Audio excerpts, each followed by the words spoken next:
Nama saya izin rekam ya, Coach.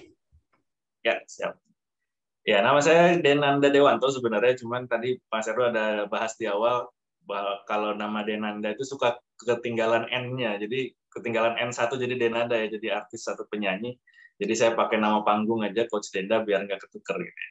Nah, saat ini saya masih dipercaya untuk jadi HCD Division Head di Boga Group, F&B Retail Business. Sampai saat ini juga masih jadi founder di JC Consultant.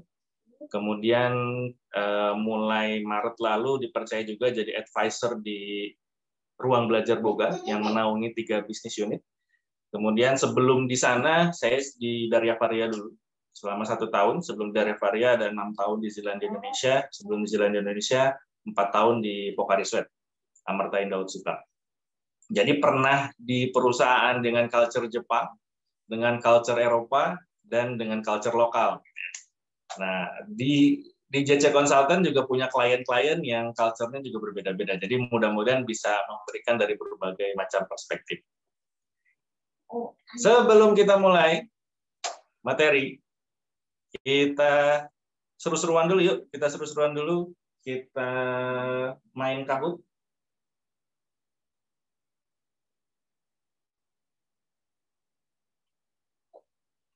Kita main Kahoot. Silakan Bapak Ibu siapkan device-nya, boleh pakai handphone, boleh pakai laptop. Silakan masuk ke kahoot.it dan masukkan game PIN-nya itu 8275678 atau bisa scan barcode-nya itu, QR code-nya.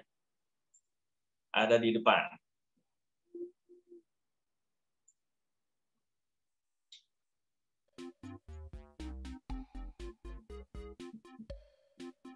Silakan Bapak Ibu. Kita seru-seruan dulu, halo. Silakan masuk ke kahoot.it. Masukkan PIN-nya 8275678, kemudian tulis nama, atau bisa langsung scan QR code yang ada di layar.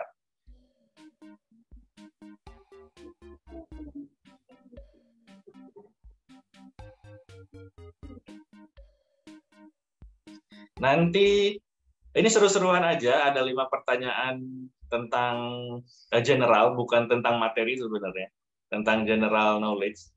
Nanti 1, 2, 3 posisi yang paling teratas, top 3-nya akan dapat hadiah tadi ya dari Mas Erdol, dari sponsor. Akan dapat merchandise, akan dikirimkan ke alamat masing-masing. Ya, random tapi ya dapatnya ya, namanya juga hadiah. Kita juga dapatnya tiba-tiba ada yang mau sponsorin ya untuk merchandise-nya. Oke, wah seru sekali nih, banyak 32 orang udah partisipasi nih. Ayo yang belum, masih ditunggu. Masih ditunggu 2 menit lagi ya. 2 menit lagi kita mulai.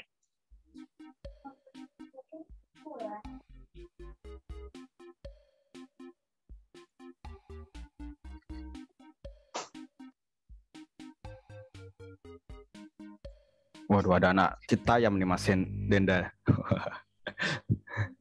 Ada Citayam Fashion Week. Iya nih habis tadi malam mungkin. Oh mungkin hari ini juga ya CSW.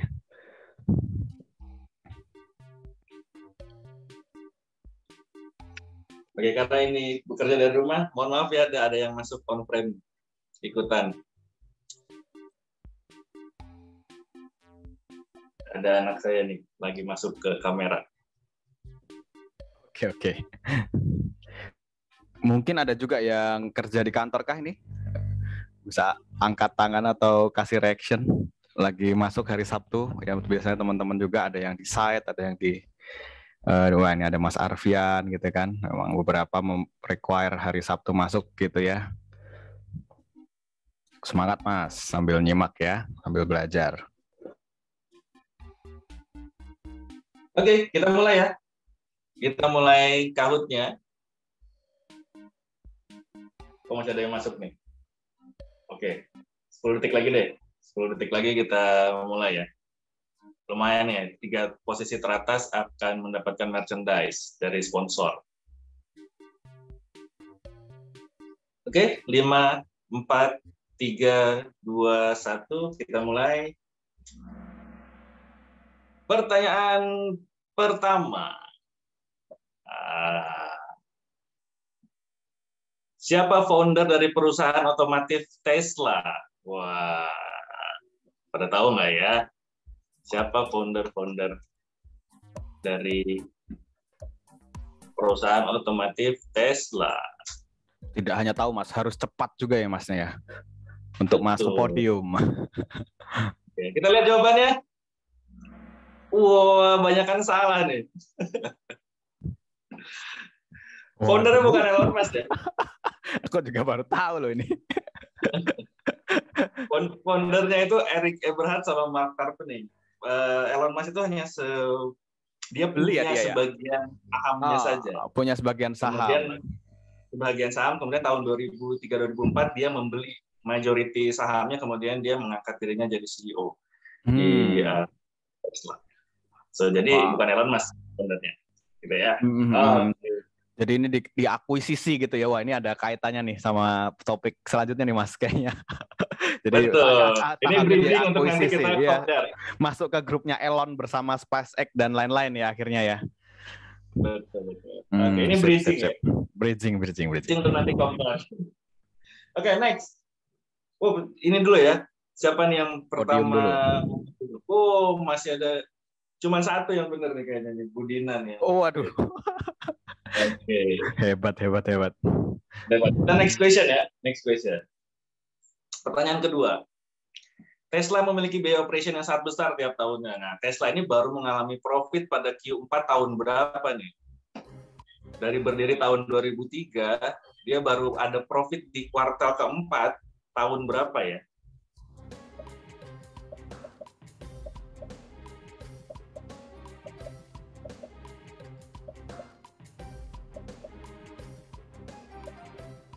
Kita lihat jawabannya. Wow, banyak yang benar nih. Mayoritas benar. 2019, Tesla itu baru mengalami profit di kuartal keempat 2019. Sebelumnya, biaya operasionnya sangat besar sekali sehingga keuntungannya tidak ada. Gitu ya. Oke. Next question. Oh, ini leaderboard dulu. Wah, Budina tergeserkan oleh Pak Kris nih. Dilanjut oleh Bu Afia sama ADG dan Bu Stefani dan Budina turun ke posisi 5. Next question. Pertanyaan nomor 3. Kantor pertama Google adalah berupa apa nih? Apakah ruko kecil di pinggiran Silicon Valley? Apakah gudang bekas pergudangan di Menlo Park? Ataukah garasi sewaan di Santa Margarita Ave? Atau bekas kandang kuda di California?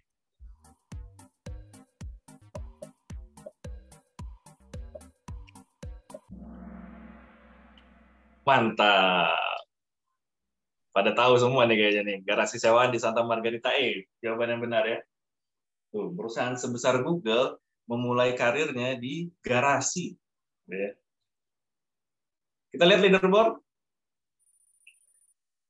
Pak Kris masih memimpin. Wah, Bu Soraya Faradil sedang menanjak nih ke podium. Oh, anak Citayam ini nih. Highest climber. Highest climber ya.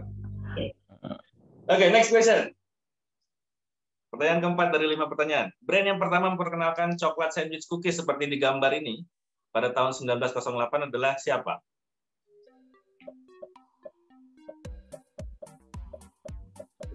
Waduh, ini bisa jebakan ya. Ini fakta semua Mas Ando, nggak ada iya, jebakan apa bener ini nih kayak aku kalau jawab ini juga atau yang jelas kan ada yang KW ini. Oke. Waduh, jawabnya rodeo nih yang banyak. Oh iya kan. Nah ya. Yang benar adalah Hydrox. Tahun 1908 yang memperkenalkan pertama kali adalah Hydrox. Oreo itu adalah imitatornya. Justru dia mengimitate yang punyanya Hydrox. Cuman memang karena brand marketingnya, strategi marketingnya, dia bisa akhirnya lebih baik pemasaran dan penjualannya dari Hydrox. Dan sehingga Hydrox sendiri sudah tidak memproduksi lagi. Dia sudah tutup. Dan akhirnya yang terkenal dengan sandwich cookies itu isi Oreo. Dan ini juga brandnya juga diperjualbelikan ya ke beberapa, kalau nggak salah pernah dimiliki Danone deh ya. Habis itu sekarang di ini ya Handcraft ya. Oreo-nya Mas. Oreo-nya sendiri perjalanannya panjang setelah itu, tapi dia berhasil membranding dirinya gitu ya. Jadi seolah-olah jadi dia yang pertama kali membuat dan satu-satunya gitu kan awal Akhirnya baru banyak setelah itu. Padahal dia KW-nya gitu ya. Betul. Oke. Next question. Leaderboard. Wah, Bu Dina kembali mengakuisisi posisi pertama nih. Oke, dilanjut oleh Pak Kris dan Bu Afia. Last question. Cuman dikit aja. True or false? Kodak yang pernah berjaya di masanya kini sudah bangkrut dan tidak beroperasi lagi semenjak tahun 2018. True or false? Harusnya banyak yang benar nih. Kecuali pertanyaannya jebakan. Enggak sih. Kayaknya sih banyak yang benar. Atau 2018 nih jebakannya nih. Ada Mas Gibran nih dari... Oke. Waduh, banyak yang salah. Salah ya. Kodak masih ada sekarang. Cuma memang dia tidak memfokuskan lagi ke kamera. Walaupun masih ada kameranya ya. Beliau, Kodak ini masih bergerak dan masih revenue-nya itu masih tinggi. Bisa sebanding sama Tesla mana ya. Berapa miliar dolar setahunnya. Itu dia berkecimpung dalam spare part-nya printer. Bisnis B2B-nya itu spare part printer, kemudian tintanya dan lain-lain. Ada teknologi-teknologi yang Kodak itu yang market leader-nya di spare part printer ini. Jadi Kodaknya sendiri sampai dengan sekarang itu masih bonafit sebenarnya. Cuman memang produknya, lini kameranya ya. Betul. Oke. Thank you. Ini kita lihat siapa top 3 yang ada di podium yang mendapatkan merchandise nanti oleh Mas Erdo dikirimkan dari sponsor. Posisi ketiga ada Budina, posisi kedua ada Sarsya, posisi pertama siapa nih? Pak Kris. Wow, congrats, mantap. Mana nih Pak Kris? Nanti bisa japri ke Mas Erdo ya. Oh ya, kebetulan nih ada Mas Gibran juga yang kemarin nawarin ini buat hadiah. Mas Gibran bisa ini Mas speak up. Wah, Erdo, terima kasih. Iya, wah ini thank you kita disupport buat acaranya nih ya, buat seru-seruan. Iya, terima kasih. Kita selalu support Odo ID kok. Iya. Lebih produktif lagi. Terima kasih. Mungkin itu dari saya. Oke, thank you banget Mas Gibran. Nanti yang pemenang bisa japri saya lewat WA atau kalau belum punya nomor saya boleh japri lewat link Zoom ini ya untuk alamat pengiriman. Terima kasih. Oke, mantap. Masuk ke materi ya. Tadi seru-seruan aja dulu biar panas dulu. Tadi kan masih ada yang lapar, masih ada yang lemas, ada yang mual. Semoga habis main Kahoot nggak mual ya gitu ya. Nah, kalau tadi kenapa sih pertanyaan-pertanyaan saya tentang Tesla, Google, Kodak, Hydrox gitu ya, Oreo gitu ya. Nah, ini sebenarnya mungkin mengalami hal yang sama nih teman-teman yang di sini. Ini sebuah keresahan dari saya, mungkin teman-teman punya keresahan yang sama, bahwa makin ke sini, makin sering, itu sebuah pembahasan tentang apapun ya, tapi terkait HR atau human capital, khususnya tentang OD, itu biasanya di-drive sama perusahaan-perusahaan besar yang lagi populer. Ya, ngomongin Tesla gitu ya, Elon Musk dan lain-lain itu jadi bahan pembicaraan di mana-mana gitu ya.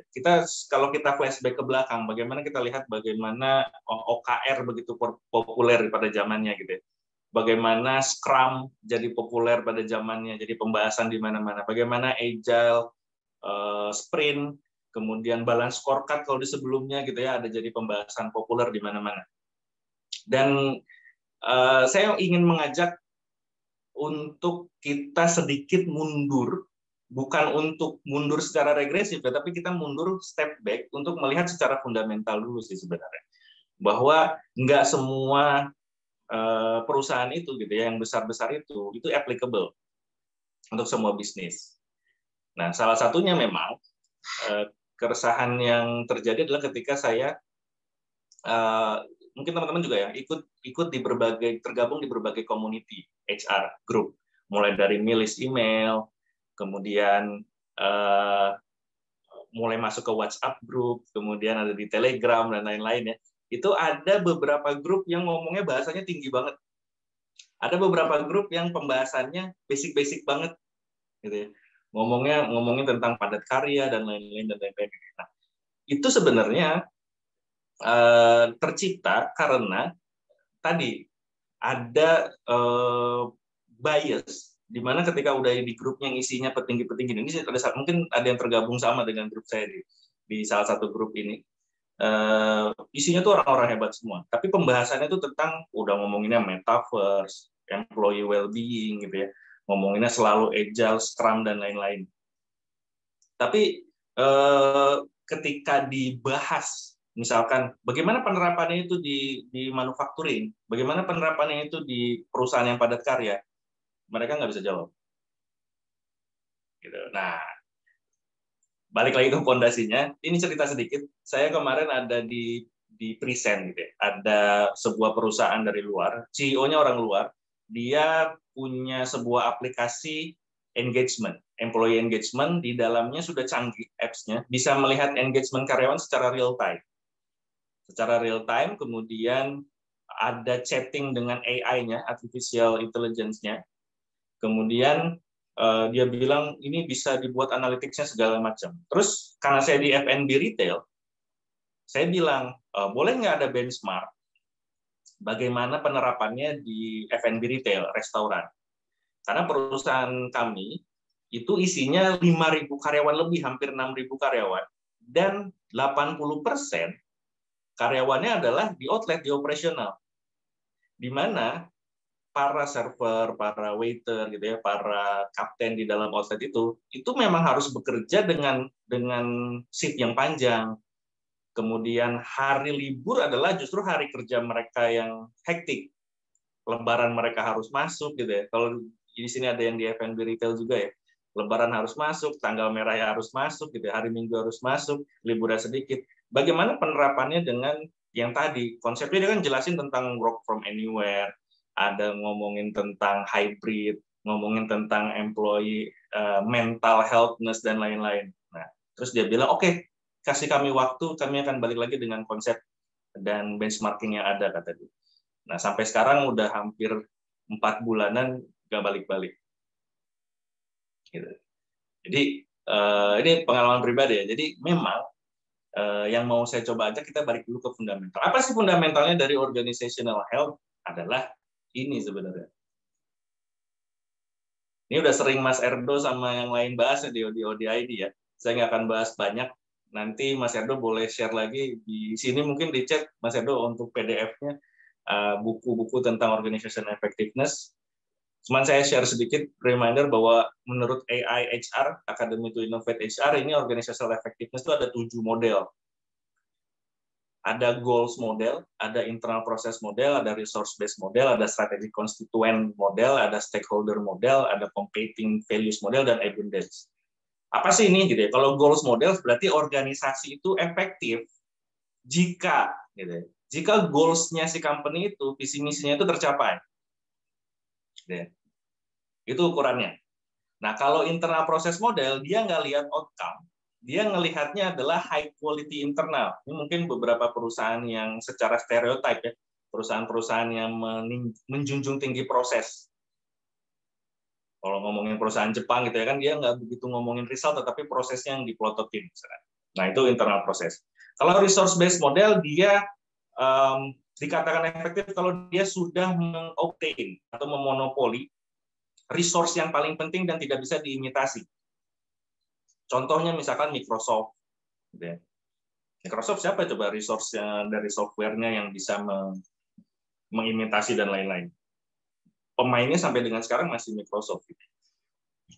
IBM mungkin ya hanya dapat dihitung jari gitu. Dihitung jari. Nah, kalau strategi konstituen ini adalah bagaimana kita organisasi itu membuat puas. Strategi konstituen itu sebenarnya namanya shareholder sih sebenarnya. Nah, cuma nanti dia ada stakeholder di bawahnya. Jadi mirip-mirip. Tapi kalau strategi konstituen itu shareholder yang benar-benar ada di dalam perusahaan. Jadi kayak owner. Saya pernah punya klien, dia itu ownernya bilang gini, saya nggak peduli ya, selama organisasi saya masih bisa memberikan profit sharing sekian %, maka saya anggap perusahaan ini masih sehat, kata dia. Saya nggak peduli di baliknya mau kayak gimana-gimana. Kalau tiba-tiba profit sharing-nya turun, atau semua stakeholder yang punya saham tidak mendapatkan sekian value, maka dianggap sudah ada something wrong. Nah, itu strategi constituent model. Kalau stakeholder model, dia mirip tetapi ada yang stakeholder yang tidak secara langsung, kayak misalkan keluarga karyawan, masyarakat, gitu ya, negara, gitu, yang dipuaskan, gitu. Nah, kalau competing values model ini, organisasi itu dikatakan efektif kalau dia selalu bisa menyelaraskan dua hal yang bertolak belakang. Contoh, Zappos dulu almarhum Tony Hsieh ya CEO-nya, dia pernah menyatakan bahwa customer itu kan segalanya, tetapi employee di dalamnya internal itu juga segalanya. Jadi bagaimana caranya bisa membuat happy customer dengan cara membuat happy-nya karyawannya. Atau contoh lain, saya perusahaan ini mengejar profit, tapi bagaimana tetap karyawannya tetap diperhatikan. Atau saya ini ingin organisasi ini secara leadership, strategiknya clear, direction-nya clear, tapi tim di bawah tetap diberikan otonomi untuk menentukan nasibnya sendiri, misalkan, atau membuat inovasi-inovasi. Jadi bagaimana mereka bisa menyelaraskan ini disebut competing values model. Kalau abundance model ini bagaimana sebuah organisasi itu bisa mengoptimalkan potensi yang ada di dalam organisasinya. Jadi misalkan karyawannya itu diberikan pelatihan-pelatihan yang luar biasa, potensinya dioptimalkan, sehingga muncul mungkin ada beberapa stereotip begini. Kalau lulusan perusahaan itu pasti bagus. Jadi menunjung tinggi, flow rising, virtuousness itu kayak kebijaksanaan itulah. Nah, ini organizational effectiveness ini, model ini nggak harus berurutan atau dipilih salah satu ya, bisa jadi beberapa organisasi memilih beberapa model bersamaan. Nah, pertanyaannya adalah organisasi kita saat ini, teman-teman semua di sini, menganut yang mana dan sudah clear-kah organizational effectiveness yang dianutnya? Jangan sampai kita ini proses minded, kita ini employee minded, tapi ketika finance-nya nggak capai, sales-nya nggak capai, dimaki-maki anak proyek. Nah, ini jadi problem kan. Ngomongin balance scorecard, ada 4 aspek misalkan. Ngomongin balance scorecard, tapi pas sales-nya nggak capai, yang dihajar semua. Learning and growth nggak dinilai, internal business process nggak dinilai, customer perspective nggak dinilai, yang dinilai financial doang. Nah, kita sebagai OD, sebagai konsultan, memang harus duduk bareng dan sering ngobrol sama owner untuk secara strategik membawa frame-frame ini sebenarnya, mengembalikan. Kalau saya dulu di sini, di Boga, sempat ada kalimat bagus dari tim saya bilang gini, Pak, kita nggak usah ngomongin teori deh, kita cuma pengen founder-founder dari perusahaan ini duduk ngopi bareng, ngebahas dulu sudah sampai mana ya dari pertama kali kita duduk bareng ngopi, membahas tentang perusahaan, sekarang sudah sampai mana. Ya, gitu. Jadi kayak ada ngobrol santai, nggak pakai teori, tapi ini sudah sampai di mana sih? Track-nya masih ada dalam on track atau enggak sih? Gitu ya. Nah, ini adalah fundamentalnya. Ada pertanyaan dulu sebelum kita masuk ke organizational health-nya.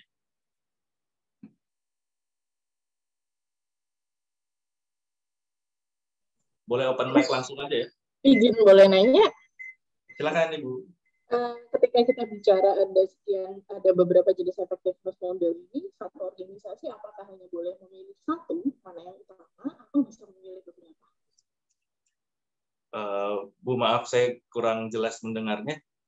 Oke, maaf, sudah cukup jelas? Oke, jelas. Oke, ini kan ada beberapa jenis effectiveness model yang masing-masing punya artinya sendiri, dan itu nanti kan pasti akan berpengaruh tentang bagaimana strategi untuk menuju model tersebut. Nah, satu organisasi itu apakah hanya boleh memilih satu atau bisa ada beberapa? Ya, oke, terima kasih. Good question. Tadi sempat saya singgung sedikit sih. Tidak harus memilih satu, tidak perlu harus berurutan, tidak perlu harus strict kemana, tapi bisa menggabungkan beberapa sebenarnya. Ada beberapa organisasi yang menganut goal model, tetapi internal proses sama resource modelnya juga digabung. Sebenarnya ada, kalau Bapak Ibu nanti googling setelah ini ya, ini mungkin kalau dibahas sekarang agak kepanjangan, di googling nanti AIHR ini, AIHR itu, Academy to Innovate HR, kemudian sebelahnya Organizational Effectiveness. Nah itu dia ada sebuah kayak jurnal gitu ya, kayak penjelasan, itu cukup lengkap. Sampai ada model-modelnya, model framework-nya. Mungkin bisa dibaca lebih lanjut ya. Tapi tidak harus pilih salah satu. Bisa mengawinkan beberapa model.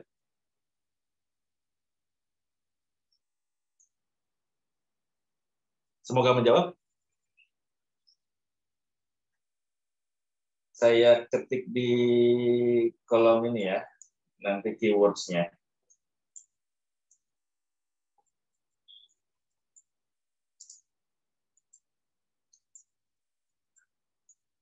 Nah, AIHR, Organizational Effectiveness, nanti keluar kok.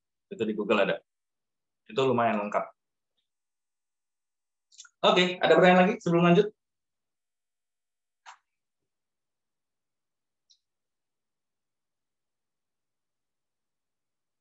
Lanjut? Oke. Kita lanjut ke organizational health sendiri ya. Nah, tadi fundamentalnya sudah tahu, organizational effectiveness. Kita jangan belajar ketengan lagi ya. Jangan belajar ketengan tuh maksudnya, wah lagi rame OKR, belajar OKR. Lagi rame BSC, belajar BSC. Lagi rame tentang Organizational Health Index, belajar Organizational Health Index-nya doang. Nah, ini perlu dipahami bahwa sebenarnya yang dikejar dari organisasi itu adalah organizational effectiveness. Nah, dikatakan sehat dan alat ukurnya apa, mengacunya di effectiveness tadi. Gitu. Itu kesimpulannya ya. Nah, ngomong tentang organizational health sendiri, sebenarnya ini konsep udah lama ya. Tahun 1950-an itu yang pertama kali Christopher Argyris itu menyatakan konsepnya, tapi baru konsep. Nah, fundamental implementasinya itu tahun 1969, itu oleh Matthew Miles. Dia mensimulasikan pertama tentang organizational health itu di sekolahan, di organisasi pendidikan. Bagaimana sebuah organisasi sekolah bisa diukur kesehatan organisasinya, baik dari interaksi secara struktural maupun komponen-komponen yang ada di dalamnya. Ya.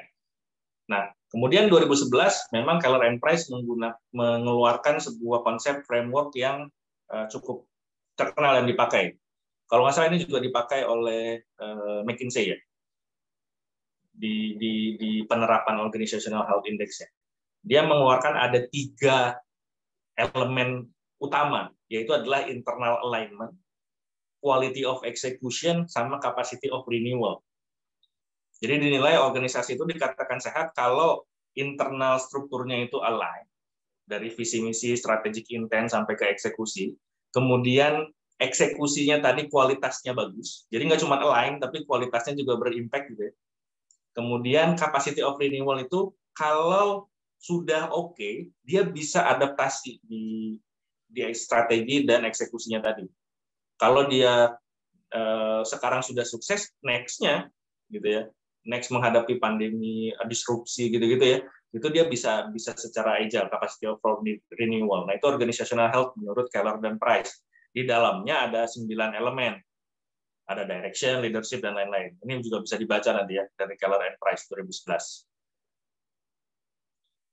Nah, ada tapinya nih. Sepanjang sepengalaman saya di konsultan, di bisnis konsultan, organizational health ini pengukurannya tidak ada yang baku. Tidak ada yang baku, dan kebanyakan pengukurannya ujung-ujungnya kuesioner dan interview. Ini yang jadi sebenarnya agak sedikit sangat-sangat kualitatif. Sehingga mungkin ketika dibilang kalau teman-teman semua mencari Organizational Health Index di Google, itu semua keluar kalau nggak se-McKinsey, itu semua hal yang berkaitan sama 3 elemen ini. 3 klaster ini dengan 9 elemen ini. Dan isinya kebanyakan tidak membahas tentang organisasi effectiveness. Gitu. Sehingga akhirnya saya mau sharing. Tadi ini kan sebuah sharing session yang di-trigger oleh seorang nanya ya, ada pengalaman nggak nih tentang penghitungan finansial dan lain-lain. Nah, saya bilang saya pernah menerapkan OI dan saya membuat sendiri framework dan flow-nya. Gitu ya. Nanti boleh let's discuss ya. Kalau ada pendapat-pendapat lain, itu akan memperkaya saya. Nah, saya membuat framework bahwa ketika organizational health index itu belum sampai ke 3 elemen atau 3 unsur utamanya si color and price, tetapi saya bilang dia harus mengukur dulu financial health, operational health, baru ukur alignment health, baru ukur readiness health. Nah, ujungnya muaranya adalah di organizational effectiveness. Kenapa sih ngukur financial health? Well, otomatis karena semua perusahaan, hampir semua perusahaan, organisasi yang profit ya, profitability-nya itu tujuan utamanya dia gitu. Bahkan yang non-profit pun, dia akan mencari sumber dana kan untuk pengembangan organisasinya gitu. Nah, sama, berarti memang financial health ini memang harus diukur dulu, di medical check up dulu. Baru nanti operational health-nya, kemudian alignment-nya, baru readiness-nya. Nah, kalau gitu flow-nya seperti apa? Flow-nya seperti ini. Ini saya buat juga nih. Kita memulai define health dulu. Ini seolah-olah kalau bahasa analoginya adalah medical check-up. Apa yang di medical check-up? Financial, operation, alignment. Nah, bisa pakai 7S McKinsey gitu ya, atau pakai tools yang lain. Yang penting kita akan medical check-up kan organisasi ini finansialnya gimana, operation-nya gimana, alignment-nya gimana. Kemudian, kalau sudah di medical check-up, kita harus tentukan mana yang paling penting untuk di-treatment. Setelah itu, temukan resepnya, baru making it happen. Kalau analogi, misalkan saya manusia, organisasi, kemudian medical check-up, di Define Health kan, diperiksa kan boleh pilih nih, mau periksa asam urat, kolesterol, periksa darah lengkap, periksa urin, atau feses, dan lain-lain.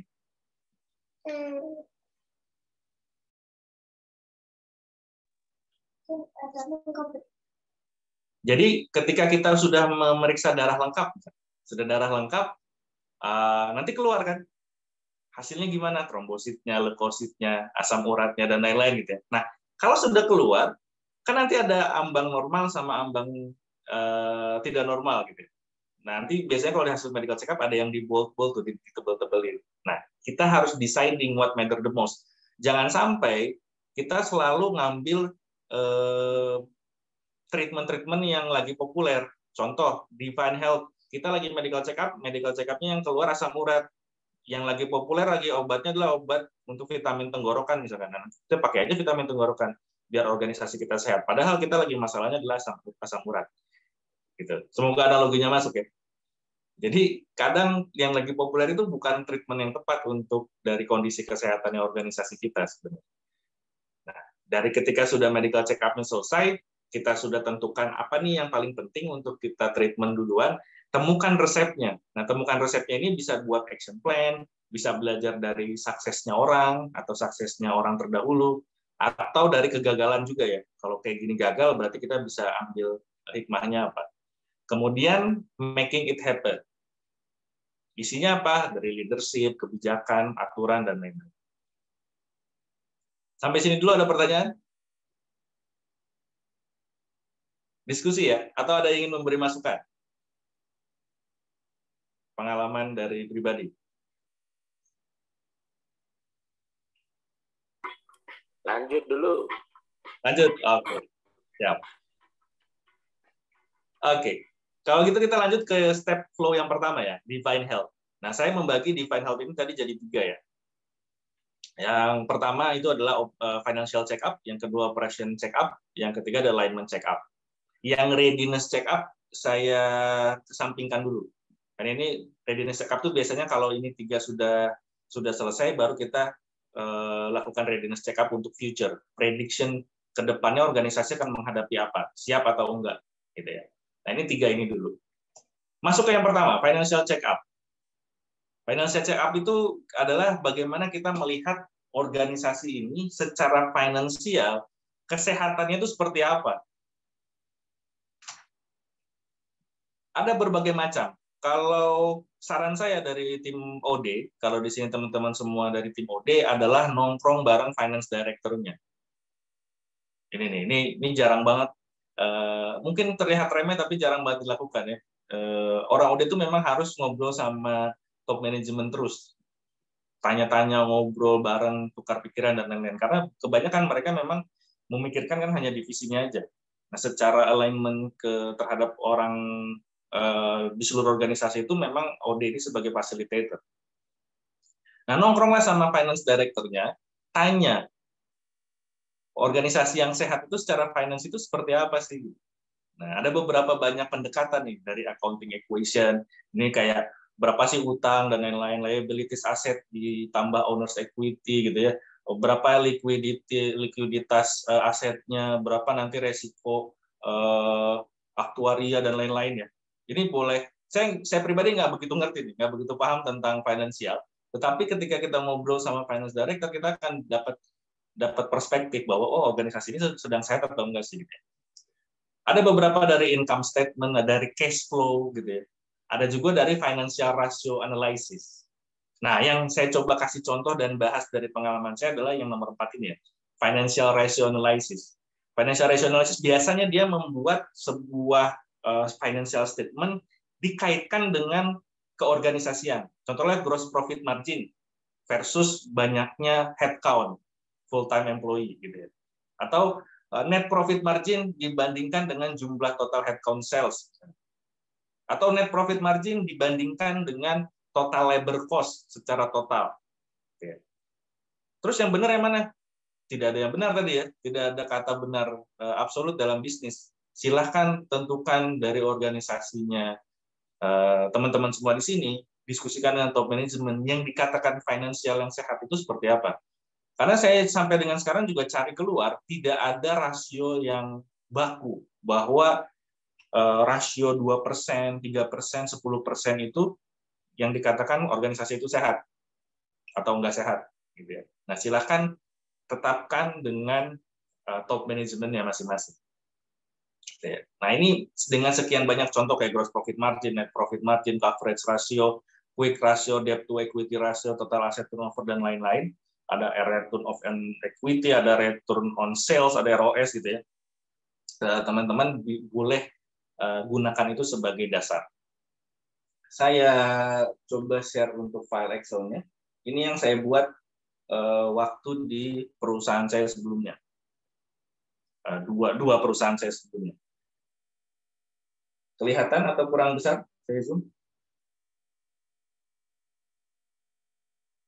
Nanti kalau mau filenya boleh saya share ya di grup ya. Jadi saya buatkan rasio finansial yang jadi concern-nya dari organisasi. Gitu ya. Kemudian kita lihat di tahun ini, mau tahun ke belakang juga boleh ya? Oke, PPT-nya juga akan di-share. Jadi tahun ini, kemudian kita akan predik tahun ke depan, 2 tahun ke depan, 3 tahun ke depan. Boleh dari prediksi, boleh dari target, dari kuantumnya, milestone-nya perusahaan ya. Contoh, ini misalkan saya kasih 1 triliun, misalkan, net sales-nya. Profit before tax-nya misalkan 700 miliar, misalnya. Nah, kita bisa lihat nih, kontribusi rasio dari labor cost-nya departemen per departemen itu berapa terhadap net sales dan PBT. Kita bisa hitung cost per head karena dari headcount, kemudian dari cost per head itu kita bisa lihat dari versus net sales tadi rasionya di atas, atau versus PBT tadi yang di atas, dia berapa persen departemen ini menghabiskan kontribusi dari cost-nya. Gitu ya. Nah, dari sini kelihatan nanti mana yang paling besar. Mana yang paling besar kontribusinya terhadap gitu ya, rasio finansial tadi. Nah, apakah yang paling besar harus dipotong? Belum tentu. Contoh misalkan departemen A ini adalah sales. Sales ini kan mengenerate revenue kan. Kalau kita potong, mau nggak mau nanti si revenue di atas, net sales juga akan terpengaruh gitu. Nah, jadi ini adalah data pembantu, tapi tidak serta-merta dengan yang paling tinggi yang merah ini pasti akan dipotong, enggak. Kita akan lihat mana nih departemen lain yang sebenarnya dia tidak direct impact, tetapi punya kontribusi yang cukup besar. Nah, dari sini kita bisa lakukan monitoring. Kalau next 1 year dan lain-lain, maksimal fixed cost-nya misalkan versus net sales itu kalau dikatakan sehat 17%. Nah, kita bisa buat rumus nanti. Nah, kalau misalkan versus PBT-nya 20% dengan kondisi yang seperti ini contoh ya, ini bukan data asli. Next 1 year berarti sudah danger. Next 2 year danger. Kalau yang versus net sales-nya, ini sekarang masih sehat nih. Next 1 year, kalau kondisinya seperti itu, growth-nya, maka harus beware, harus mulai hati-hati. Kalau sudah next 2 years, dengan growth yang stagnan misalkan, dia harus check up. Maka, sorry, ya. Sorry, saya tadi agak ke-skip. PBT apa ya? Profit before tax. Oh, oke. Sama EBITDA sama atau how? Ya, mirip. Oke. Thank you. Betul. Nah, tapi tidak harus net sales dan PBT ya. Ini tadi saya kasih contohnya kan financial rationalisis yang sebelumnya di organisasi saya disepakati adalah net sales dan PBT. Nanti boleh EBIT-nya doang atau EBITDA gitu ya, atau mau ROS yang dilihat, return of sales dan lain-lain, itu nanti silakan ngobrol dengan finance director-nya dan top management-nya. Mana organisasi saya secara sehat itu kalau dilihat dari rasionalisis yang mana, gitu ya. Nah, sehingga kalau ini contoh penerapannya, variabelnya nanti bisa berubah-ubah. Gitu. Jadi kalau kita lihat ini, berarti di tahun depan saya udah danger, maka apa yang harus saya lakukan dengan PBT? Apakah saya lakukan sebuah strategi secara agresif meningkatkan top line, atau saya coba lakukan efisiensi dengan menurunkan OPEX gitu kan? Nah, apa yang dari OPEX-nya itu apa yang mau di efisienkan? Apakah dari labor cost-nya, yang dari fixed cost-nya, apakah dari variable cost-nya, traveling apa segala macam, apakah dari mana? Nah, silakan gali lebih dalam dari tim finance-nya, mana nih yang paling besar Pareto. Sampai di situ ada pertanyaan dulu. Mas, ada nanya dong. Oke. Oh, boleh Mas Andi dulu. Tes. Ya, Mas, silakan Mas Andi. Ini kan ada rasio ya masing-masing ya Mas. Nah, masing-masing departemen itu kan rata-rata kalau di perusahaan pasti ada yang profit sama support ya. Core sama support. Nah, kalau untuk yang support biasanya ngelihatnya gimana Mas? Kalau kayak sales kan jelas ya, karena dia kan menghasilkan revenue. Tapi kalau untuk yang departemen support gimana biasa Mas? Thank you. Good, thank you. Mas Andi tadi ya. Nah, sebenarnya saya naruh gambar ini di sini. Naruh gambar ini, saya pernah share juga di grup kalau nggak salah. Dan ini untuk menjawab itu sebenarnya. Nah, ini ada sebuah gambar sebuah kapal, organisasi itu kita sebagai ibaratnya kapal. Terus ada meme-nya ini, meme-nya gitu ya, meme-nya.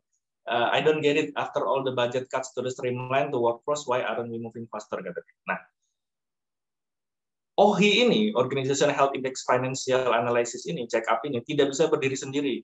Dia harus didukung data-data dengan contohnya apa? Job evaluation. Dari sini, job evaluation terlihat jadi penting dan strategik kan. Kalau kita belajarnya cuma secara ketengan, job evaluation, maksudnya kita akan bicara tentang grading, tentang struktur. Oke. Sebentar.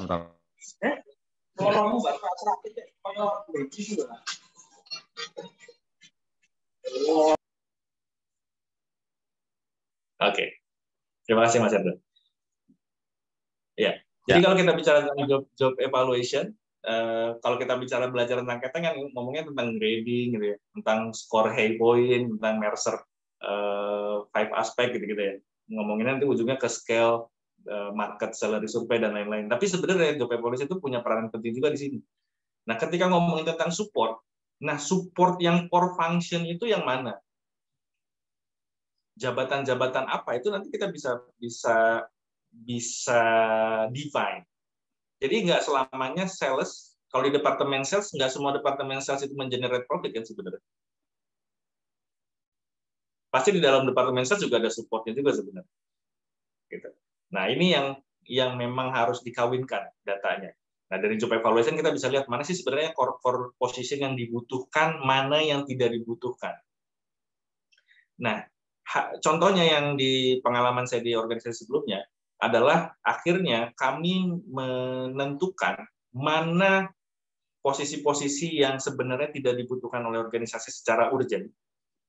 Kemudian kita lihat secara finansial rasionya. Dari sana kita mapping mana nih yang memang harus diefisienkan. Maka waktu itu, gitu ya, terjadilah ada dalam tanda kutip golden second ya, golden second terhadap beberapa posisi yang ada di atas levelnya, tetapi sebenarnya tidak begitu urgent untuk perusahaan. Secara skema organisasi dia butuhkannya banyaknya sebenarnya spesialis, tidak secara struktural. Ternyata di sana sudah ada senior manager, ada manajernya, kemudian ada asisten manajernya, gitu. Di bawah asisten manajer ada supervisor. Nah, sebenarnya secara organisasi kita butuh dia spesialis. Maka yang senior manajernya kita bisa cut. Gitu. Tapi apakah si staff-staffnya ini bisa kita cut karena kita bilang itu support? Nggak bisa. Contoh kita ngomongnya IT misalkan. Bayangin aja kalau IT-nya kita bilang, oh, kamu kan nggak mengenerate sales. Salesnya nggak bisa kerja juga. Nggak ada IT-nya gitu kan. Manufaktur nggak bisa kerja juga, nggak ada IT-nya.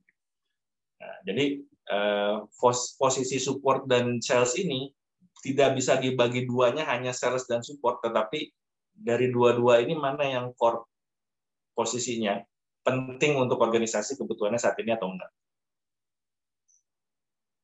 Biasanya penyakitnya adalah kebanyakan struktural, birokrasi, dan biasanya orang lama. Atau yang kedua ini kebanyakan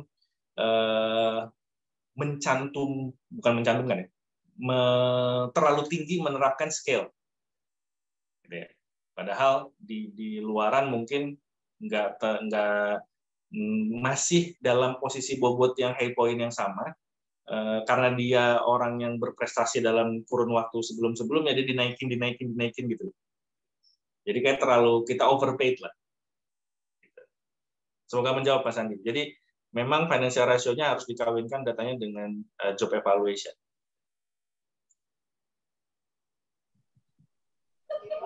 Siap, thank you ya Mas. Berarti nggak bisa berdiri sendiri ya, tetap pada ujung-ujungnya ya. Kita harus melihat beberapa kriteria lainnya juga ya. Betul. Mas, sorry mau tanya. Silakan. Itu yang di kolom B tadi apa ya Mas ya? Ini labor cost. Oh, labor cost. Oke. Thank you. Coach izin tanya. Yes. Itu angka 17% dan 20% dari mana ya? Memang rule of thumb atau bisa diidentifikasi sendiri? Oke. Good question. Ini saya kasih notes di sini. Baca nggak ya? Iya. Kita nggak punya standar, dan kalaupun di googling atau nanya-nanya ke konsultan yang besar, itu sebenarnya nggak ada standar baku bahwa yang sehat itu berapa. Biasanya balik lagi ke tadi goals dari organization effectiveness-nya apa. Kalau owner-nya bilang ya udahlah 20% juga masih oke gitu misalkan, ya nggak masalah. Oke. Nah, PBT ini memang harus lebih tinggi kan 20% atau ya udah terserah owner-nya? Itu kesepakatan sih. Kesepakatan. Oh iya. Oke, thank you coach. Iya. Sama-sama. Ada di kolom chat nih Mas, pertanyaan saya bacakan ya. Dari Pak Budi Mahmudi. Berarti pandangan sehat ini menurut pendapat Finance Director tadi ya. Ini perspektif sehat menurut Finance Director. Apakah begitu Mas Denda? Salah satunya kali ya. Coba. Salah satu ya, thank you Mas Edo. Salah satu caranya dengan ngobrol dengan finance director ya. Bukan berarti semua harus finance director ngomong apa kita ya kan kompetensi orang kan beda-beda ya, takutnya ada yang mungkin dia tidak begitu tahu juga sudah jadi finance director. Kan ada beberapa organisasi yang tidak melihat kompetensi tapi melihat garis darah keturunan ya buat jadi director kan. Ada beberapa yang jadi kan ini tante saya jadi masuk finance director. Jadi jangan didengerin secara mentah-mentah. Tapi salah satu cara untuk ngobrol adalah dengan ngobrol dengan finance director. Karena kita kan sebagai OD jarang yang dibekali dengan ke pengetahuan tentang financial organization. Saya sendiri pun baru tahu begini-begini itu pas lagi ngobrol sama financial director. Ini pun masih simpel ya, masih sederhana ya. Bisa dikembangkan dengan yang lebih rumit lagi secara analisisnya. Jadi ini ibaratnya salah satu pendapat dokter spesialis gitu ya yang kita mintain pendapatnya, atau salah satu indikator cek lab ya. Oke, ini ada dari Mbak Nur Aini juga nih. Hello Coach, izin tanya, apakah penerapan yang perlu dilakukan dahulu adalah job evaluation atau financial ratio? Mana yang mana lebih dahulu? Yang memungkinkan aja sih sebenarnya. Ini kalau dibilang ngomongin agile kan, kita nggak mungkin secara ideal tahap demi tahap dilakukan secara berurutan ya. Tapi kalau organisasinya udah butuh check up kan, ya butuh check up aja dulu. Kita paling nggak tahu ada something wrong di check up-nya ini. Kayak ini kan pertanyaan kayak olahraga dulu atau medical check up dulu kan gitu. Seolah-olah gitu. Iya. Iya, jadi sebenarnya yang mana yang memungkinkan aja dulu dijalanin sebenarnya. Dengan olahraga secara preventif, dengan medical check up secara korektif kan gitu. Oke, bisa dilanjut. Oke. Nah, ini baru finansial ya. Ini yang kemarin tuh diskusi dengan Pak siapa ya? Saya lupa deh. Yang awalnya nanya ini yang dari Toyota ya. Saya kok lupa ya. Mas Erdo. Sebentar aku sambil share historinya ya. Saya juga lupa. Padahal udah jawabnya. Oke. Kalau nggak salah beliau nanyanya dari sini nih awalnya. Gimana caranya ngelihat disuruh ada efisiensi kan gitu. Disuruh ada efisiensi. Nah, gimana caranya dia melihat departemen mana yang harus diefisiensi, mana yang enggak gitu. Sebenarnya bisa lihat kayak gini. Setelah lihat seperti ini, baru lihat secara job evaluation kebutuhan organisasi itu seperti sejauh mana. Gitu ya. Sorry itu saya ada beberapa di waktu saya menerapkan ini di perusahaan lama saya itu, ini banyak posisi yang tinggi yang tidak dibutuhkan sama organisasi. Banyak posisi-posisi tinggi yang nice to have karena memang lagi wah gitu ya, kayak lagi ngomongin tentang digital misalkan. Wah, ada nih sosial media digital manager, sosial digital media senior manager misalkan. Secara euforia waktu itu lagi mungkin lagi nggak apa-apa organisasi. Makanya saya punya quotes, kalau si konsultan saya ini saya punya quotes gini. Perusahaan akan merasa baik-baik saja dan organisasi dianggap sehat-sehat saja sampai gitu ya, finansialnya itu terganggu. Ketika finansial terganggu baru deh, ini apa nih yang salah nih, apa yang salah? OD-nya gimana nih? HR gimana nih? Operasinya apa yang bisa diefisiensi gitu. Nah, pas itu kan kebakaran jenggot kan. Kalau kita menerapkan ini dari awal, maka kita bisa predik 1 year ahead, 2 years ahead, 3 years ahead. Sekarang mungkin baik-baik saja Bu, Pak gitu ya. Tapi next 1 year, kalau pertumbuhan sales kita sesuai dengan tahun lalu, terus labor cost-nya tetap begini, kan ada kenaikan tiap tahun. Tetap begini, maka tahun depan sini sudah beware loh. Gitu. Apa yang bisa diefisienkan? Apa yang bisa ditingkatkan produktivitinya? Gitu. Jadi kita tinggal main top line atau bottom line.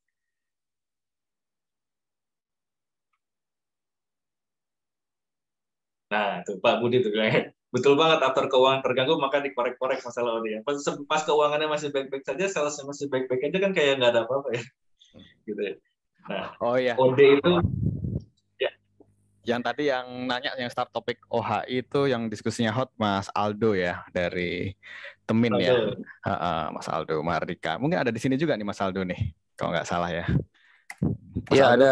Wes. Udah diinisiasi untuk mengkompori biasanya kayak gini biar trigger gitu ya teman-teman buat trigger diskusi nih. Terima kasih buat teman-teman yang bertanya atau start diskusi ya. Ya, boleh komen sedikit nggak, Coach? Boleh.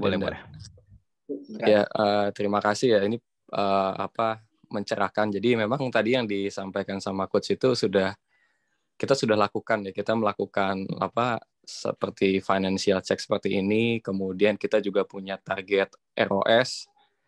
Kita juga ke depan itu emang yang menjadi dilema itu kalau di kami itu memang secara bisnis itu kita growth ke depan gitu. Cuman memang marginnya nanti akan lebih challenging gitu ya. Jadi itu kadang yang mungkin sulit diterima oleh employees gitu ya. Jadi di satu sisi mereka melihat company ini akan growing tapi kok kayak terlihat banyak streamlining gitu. Nah, itu kadang menjadi dilema pada saat communication ya. Dan kita juga udah ngelakuin internal job evaluation juga, ngecek ibaratnya fat-nya ada di mana, dan kita harus bikin kompetitif lah bisnis kita yang ada sekarang. Terus mulai bikin bisnis baru untuk mencapai revenue yang baru. Jadi kita nyampein ke karyawan ya bahwa kita growing tapi resource akan shifting ke depan gitu. Jadi don't worry sebetulnya dengan adanya streamlining ya. Jadi memang betul sih, maksudnya ini tuh namanya OHI, saya ngeliat ini masih panjang sekali, nanti ceritanya pasti dari Coach juga. Nggak mungkin stop sampai di sini, karena ini overall helikopter view-nya harus menyeluruh sekali ya, Coach. Jadi semoga menjadi pencerahan buat semua, dan saya akan terus ngikutin nih sampai akhir nih. Semoga bisa dapat pencerahan yang lebih banyak lagi. Thank you Coach, dan juga Mas Erdo yang sudah memfasilitasi. Terima kasih. Sama-sama Mas Aldo. Thank you Mas Aldo. Oh, mungkin nanti Mas Aldo boleh sharing nih gantian ya, dari perspektif implementasi yang sudah dilakukan, apa aja kendalanya, dan tadi udah sedikit sih kesinggung caranya, kendalanya, sama tips and tricksnya kan, corrective action-nya gitu ya. Mantap. Mas Aldo nanti sharing ya, kalau ini masih ada waktu kita sharing dari Mas Aldo. Siap Coach. Ya. Thank you. Ada pertanyaan lagi nih soal ini? Ini hanya financial check up yang simple ya. Nanti teman-teman bisa ketika ngobrol sama tadi finance director atau dokter spesialisnya dalam tanda kutip, bisa mendapatkan perspektif yang dibutuhkan sama organisasi.